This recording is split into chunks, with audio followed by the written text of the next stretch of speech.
Sot, Edi Rama është pegmarrësi,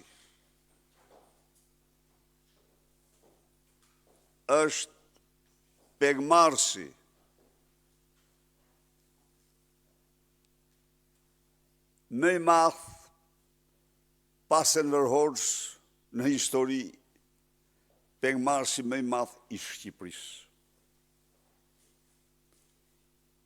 Zhvillime dramatike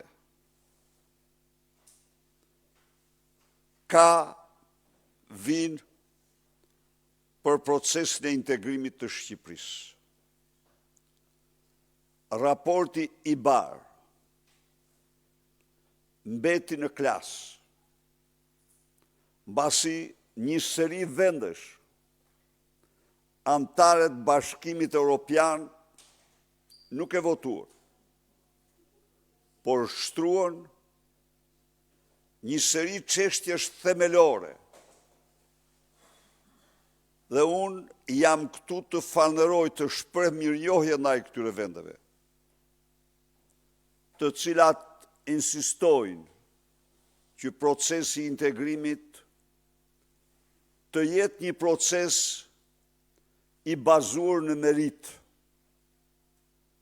sepse ky proces i bazuar në merit është interesi absolut më i mirë i qytetarëve shqiptarë.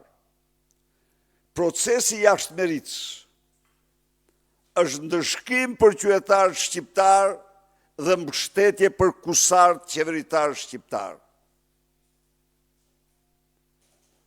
Ndaj dhe duhet të falënderoj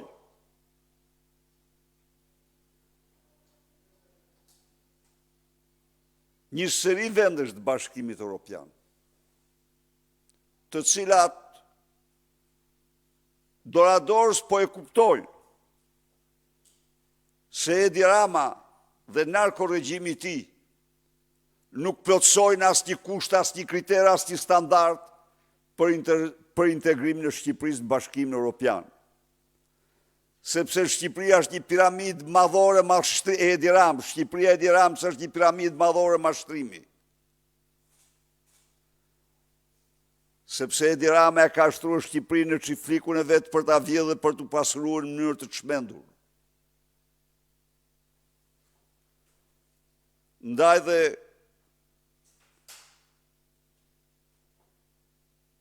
jam këtu për të deklaruar se për Partinë Demokratike objektivi më madhor i saj është integrimi bazuar në merit. Pra dhe njëherë qytetarëve shqiptarë, njeriu që për muaj të tërë nxirrte nga xhepi një pasaport falso kalpe dhe u thoshte kjo është pasaportë europiane për ju që u garantoj unë, e ndroi. Nxjerr pasaportë në Beogradit,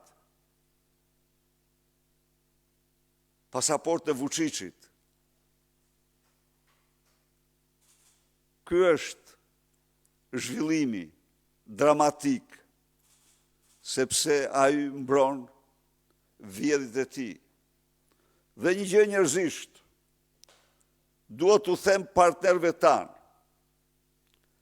se cili do që ju thot ju të nderuar miq dhe të dashur, se çështja e imunitetit të Ballukut është sipas interpretimeve shqiptare, është një mashtrues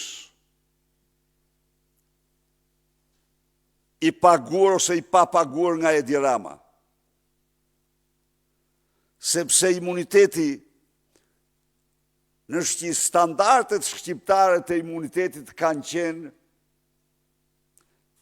qenë në qeverinë paraardhëse heqje e çdo imunitetit të kërkuar nga prokuroria e përgjithshme.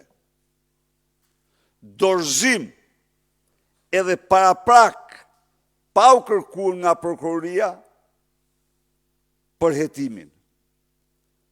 Dhe këto interpretimi shqiptar i imunitetit, ja u them atyre që pretendojnë me këtë deklaratë të turpshme,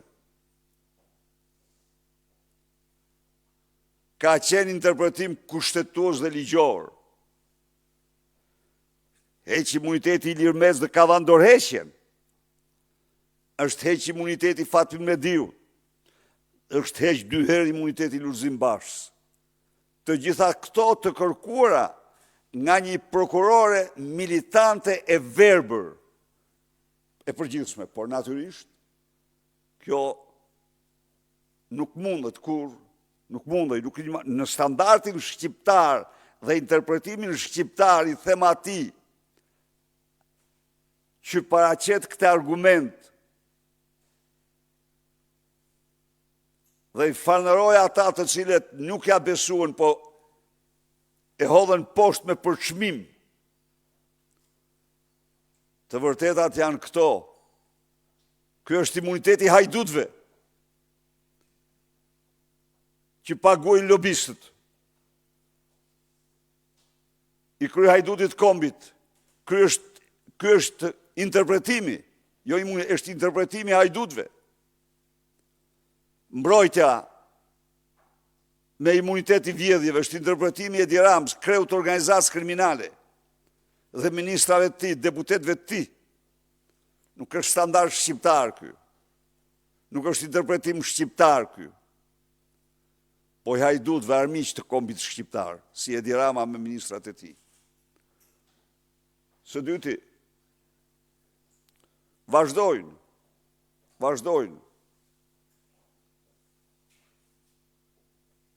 Qarkullimi i Ergys Agasit, i lirë shumë fare, dhe si pas qytetarit digital, ajo është pa me makinën e tij, jo në skortën, si që ka qenë përpara në skortën e Edi Ramës, por është pa në një rrugë në Surrel, duke shkuar në Surrel, duke u ngjitur përpjet. A fshihet ai në Surrel, apo shkoj për një takim në Surrel, këtë unë nuk mund të them. Por ju them me siguri se Ergys Agasi, që shpejti do të hiqet dhe masa. Do hiqet masa arrestit, sepse Edi Rama me Sokol Sadushin e shiroi Agasin nga masa e arrestit si person në hetim. Nuk ka më masa arrestit për Agasin. Kështu që gjithçka po shkon drejt konsolidimit të narkoregjimit dhe janë vetëm shqiptar, qytetar shqiptar, që do marrin fatin në duart e tyre. 22 marsi është dita e kryengritjes më të fuqishme, paqësore që ka njohur Shqipëria në tërë historinë e saj. Ndaj dhe ftoj çdo shqiptar në rrugë dhe sheshe të Tiranës të tregojmë revolten, zemrimin për çmimin ton ndaj këtij regjimi. Faleminderit. Klajdi Bot dhe Syri Televizion. Zoti Berisha, moskalimi i raportit të IBAR ka lidhje me mosvotimin e imunitetit të zonjës Balluku apo me çështje tjera? Keni ju informacion në lidhje me?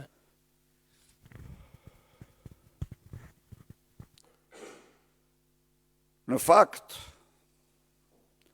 në qoftë se i Malit Zi u votua dhe u mbyll, si që keni marrë vesh,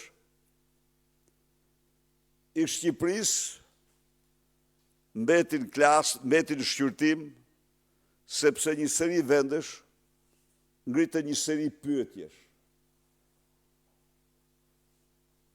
Një seri pyetjesh shumë serioze. Të lidhura parazgjithash me imunitetin e Lubi Ballukut, me Akshin, me mediat, me krimin dhe një seri problemesh tjera. Pra, Malizi u votua. Shqipëria nuk u votua, sepse vendet partnere, vendet antarët Bashkimit Evropian, jo partnerë, vendet antarët kanë bërë një seri pyetjesh dhe presin përgjigje. Berisha, ditën e djeshme në mbledhjen e kryesisë është vendosur hapja e garës për kryetarin e Partisë Demokratike. A konfirmoni ju pjesëmarrjen në këtë garë? Urdhë? A konfirmoni që do të jeni ju një kandidat në këtë garë? Ndihmoni? A konfirmoni që do të jeni ju kandidat në garën e 23 majit? A mund të më thosh pa kush të tha ty që jo njëherë? Po si e bërë këtë pyetje? Kaq, përgjigje. A bjen ndesh me statutin, me nenin 46.8 të statutit Partisë Demokratike, nenin e quajtur nga ju, neni Basha, pjesëmarrja ju në garë? Ka lidhje, po, shumë bukur. Neni ka flet për zgjedhje, jo për farsë elektorale. Në qoftë se ka një realitet absolut të pa diskutueshëm, është zgjedhjet ishin farsë elektorale. Pra, sa herë zgjedhjet humben kur ato janë normale, është detyrë atij që udhëheq të largohet, t'ja bërheqen. E kam thënë dhe ta them. Farsa elektorale është tjetër, është detyrë të luftoj diktaturën pastaj. Duhet të luftoj dhe ne e bëm luftën tonë edhe po e bëjmë në kuptimin që ne farsa elektorale ishte 21-shi. Ta them unë. Po absolutisht. E kam shkruar dhe i qëndroj 100%. Vota vdiq pa hyrë në kuti. Po ai zotëria e kishte mendjen koalicion të madh me Edi Ramën. Nuk kishte mendjen të mbronte votën e qytetarëve shqiptar. Kjo është e vërteta. Dhe unë ja thash atij, të nesërmen, kjo është farsë. Ne duhet mbrojmë votën e shqiptarëve. Pse është farsë? Dhe mos harroni 21-shin, Edi Rama nuk kishte arrestuar liderët e opozicës në vit elektoral. Në 21-shin, Edi Rama nuk dha 100 euro në mes fushatës elektorale. Në 21-shin, Edi Rama nuk fali 2 miliard euro të kredit para zgjedhjeve Gjoba dhe Kamata. Në 21-shin, Edi Rama nuk licencoi 28.000 hektar mbjellje kanabisi. Në 21-shin, pra, nuk organizoi 4.530 evente në periudhën parazgjedhore. Por, bëri aq sa mjaftueshëm sa të deklaroj që vota vdiq pa hyrë në kuti. Pse? Dha 130 milion euro disbursime nga thesari i shtetit në kontot e 10-12.000 familjeve për dëmet në remetimet e dëmeve të tërmetit. E kjo ishte mjaftueshme. E bëri këtë në muajin prill. E bëri 90 milion i dha në muajin prill, 40 milion i dha në muajin mars, pra e bëri në prag të fushatës. Dhe kjo është e mjaftueshme. Përveç të tjera është sistemit patronazhistëve të tjerë me bandave të tjerë të cilat ishin aktive. Pra, edhe 21-shi. Po problemi është se ti duhet ta faktosh. Dhe ai që ishte para meja, ai nuk ishte normal ta faktonte, nuk i interesonte, sepse kishte nda pushtetin me Edi Ramën, kishte bashkem në ndarjes pushtetit. Kjo është e vërteta. Një grup pune me 10 antar me në krye Gazmend Bardhin për të parë ndryshime të mundshme statutore në kuvendin e 6 qershorit. A do tjetë një prej neneve që ndryshoj neni 46.8 jashtë të quajturi nga ju neni Basha? Ai nen nuk kap se të psoj asnjë ndryshim. Ai bën fjalë për zgjedhje. Dhe unë edhe njërë mund të them. Njërë, në radhë parë, ndryshimet e statutit janë një proces normal, para çdo kuvendi, në çdo kuvend se ka propozime, vinë propozime të ndryshme dhe je i detyruar të shqyrtosh ato. Kjo njëra anë. Ana tjetër, ai ne nuk ka pse të ndryshoj, sepse ai thot zgjedhje. Dhe zgjedhjet ka një gjë. Nuk janë vetëm një, domethënë, vlerësimi i tyre nuk është vetëm kombëtar, vetëm politik nga partit. Ka vlerësim ndërkombëtar. Të jap një shembull unë ty. Zgjedhjet e vitit 2009 u vlerësuan, thuhet me raportin, këto zgjedhje plotësuan kriteret kryesore ndërkombëtare të zgjedhjeve dhe kjo ishte merite e tyre. Kurse po t'jap raportin, po t'jap dy konkluzione, Këshilli i Europës u shpreh se në Shqipëri në këtë zgjedhje duhet të ndahet partia nga shteti. Kaq mjafton, pra zgjedhjet janë në kushtet e partisë shtet. Çka? Nuk bëhet fjalë më për zgjedhje, po për farsë. Apo në Parlamentin Evropian, siç e dini ju, kryetari delegacionit të Parlamentit Evropian që vëzhgoi zgjedhjet konkludoi se në Shqipëri krimi organizuar nuk lejon rotacion në pushtetit. Atëherë pra nuk ishin zgjedhje në farsë. Kështu që kynen nuk mendoj unë, nuk duhet të preket.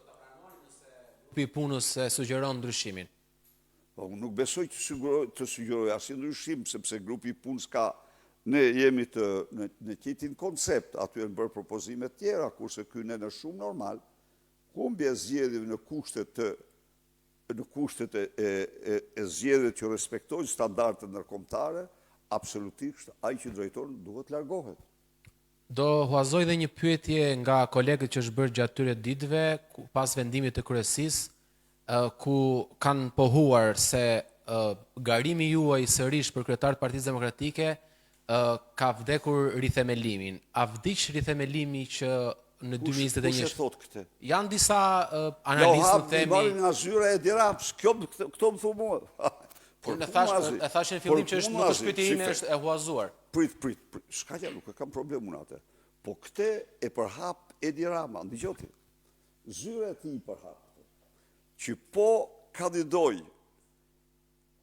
rithemeluesi, rithemelimi vdes. Po ka absolutet më të madh mbi tokë. Sikundër u thot, dëgjoni thot. Zgjedhjet thot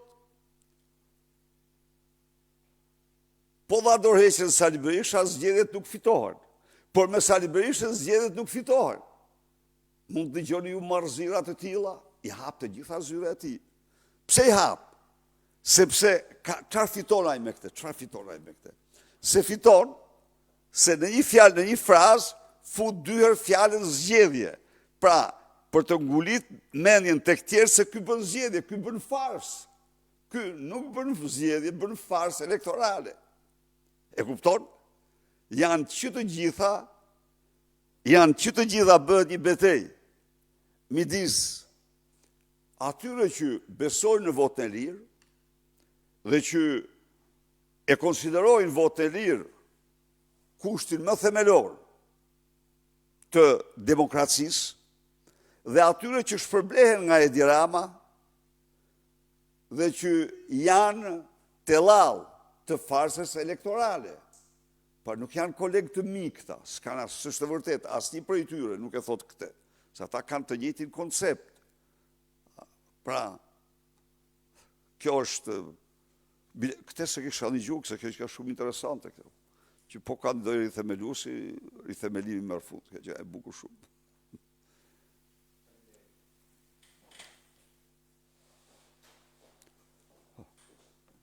Faleminderit.